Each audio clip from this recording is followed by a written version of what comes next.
I've decided on pressure treated. I'm going to build a pressure treated fence. Where do I start? Do I start with design? Do I start with a budget? Do I talk to my neighbors? What would you recommend as the first step? Once you've decided on building a pressure treated fence, your first step is starting to lay out the fence and figuring out how you are going to construct it. Where are your posts going to go? Get everything laid out, and then you're going to call for locates to make sure you're not going to dig any posts inside of underground cables or gas lines. For somebody who's planning out where to put their posts or the layout of their fence, how would you recommend they measure? First thing you're going to do is need to go pick up your deed and find your actual property lines, and then go locate the corner pins so you know exactly what is your property, so your fence is not encroaching onto your neighbors. So if you are unable to find those corner pins, you'll be calling the city, asking for them to come out, or asking a surveyor to come out and actually survey your property. Most homeowners can get very close as long as they are using their neighbor and their neighbor's measurements in conjunction to come to a happy medium. This is our property line, as opposed to just doing this is the property line.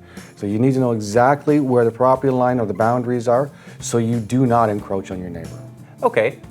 So now, once you get basically you know where your property line is and you're not encroaching on your neighbor's space, I'm assuming most backyards are too large to just sort of run a measuring tape across. So how does a typical homeowner sort of measure their backyard? Pace your backyard. How many paces and what is your length of paces? For an average man 6 foot high, it's a 3 foot pace. Pace out your backyard and get yourself an idea of how many linear feet you assume you're going to go. Then start looking at how many gates I need to know.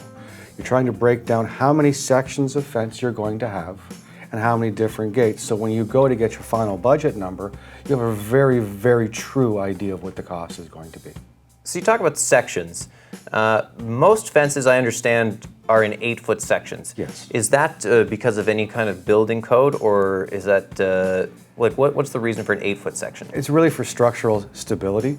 8 foot between posts, depending on what type of material you're going to stretch in between it, gives you the most rigidity, so without creating too much force on the posts. We can go longer, but the posts need to be bigger. We're going to stay within 4x4s or 6x6s, so that will give us the most strength, especially when you really decide that you're building a fence.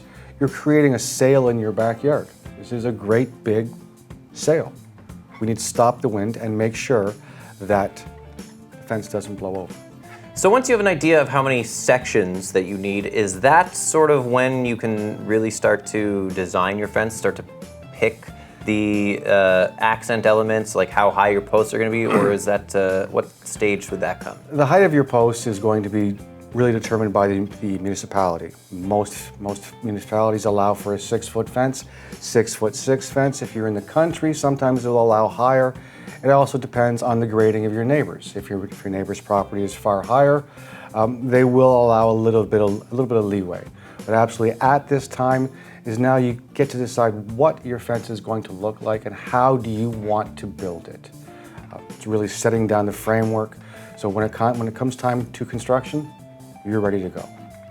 So now I'm at the point where I've got my budget and I've mapped out my fence. What's my next step? Come to visit Turkstra Lumber. Now we can take your budget, we can take your footage of fence, and we can break down what we can do with your budget. It will give you the basic idea. Can we go 6x6s, or do we need to go 5x5s or 4x4s? But now it's time to visit us. We'll break down what you need. We'll break down an itemized list. We'll go through the tools that you have and the steps that you need to follow from here on in. So what are the tools or materials besides the lumber that you're going to need to build your fence? You're going to need a miter saw or a skill saw, depending on what you have at home. You're going to need a hammer. You're going to need a drill if you prefer to use screws. Definitely going to need a level and a string. We hope you found this video helpful. If you did, check out more videos in our Everything You Need to Know to Build a Fence series by checking out links in the description below or by clicking the thumbnail on your screen now.